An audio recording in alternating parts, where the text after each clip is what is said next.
Hello and welcome back. This is video number 8, and this is the last video, and this is going to be talking about how to automate your WooCommerce tasks. So there are some tasks that you just need to automate immediately after somebody purchases, or perhaps when somebody comes to your site or adds something to your shopping cart. So there are two different avenues that you can take. Number one is Zapier, that's Zapier.com, as you can see here. Zapier has what we call zaps, or automation processes. So if something happens, then something else happens. So for example, if somebody purchases, then you can add them to your email list. Or when they purchase, not only do you add them to your email list, but you also send them an email. You can also do something like if they add something, let's say for example, to the cart, but they do not purchase, but they've signed up, then you could trigger something to email them. And if they don't respond, let's say within 72 hours, you could email them 10% discount coupon. So there are a variety of things that you can do in terms of Zapier. Now, I just want to show you as an example. If you go to Zapier and you log in and you type in WooCommerce and you go here are just some of the many different ideas that you can implement. So for example, it says save new WooCommerce orders to Google Sheets rows, add new WooCommerce customers to active campaign as new contacts, update contacts in active campaigns based on new WooCommerce orders. So if customer A comes and then they get added, let's say to active campaign, and they purchase product number 1 now, and then it gets updated, and let's say a month later they purchase product number 2, 3, 4, that will basically update the system as well. So not only that, it's not just all about email marketing. You can add them to, let's say, for example, your QuickBooks, your tax records, your accounting, bookkeeping. You can create Trello cards based on the new WooCommerce orders. Maybe you have a team that needs to take a look at what the orders are. You need to automate the process. You need to make it easier for them. So as I scroll down, you can see the many different automation processes and tasks that you can implement. So another one, you can say add new WooCommerce orders to GoToWebinar as registrants.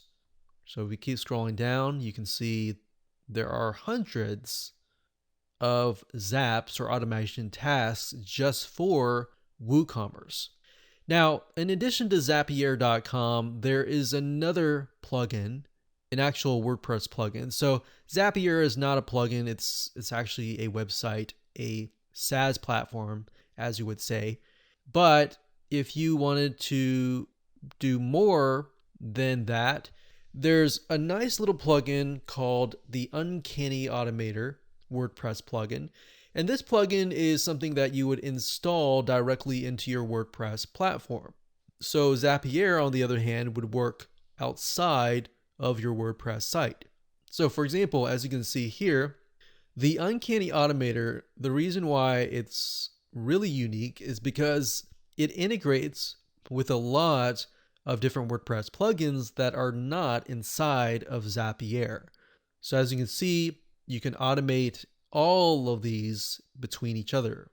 So for example, WooCommerce, you could have something that says if somebody purchases an online course through WooCommerce, then they get added to, let's say, for example, LearnDash, which is a platform or WordPress plugin that allows you to sell online courses.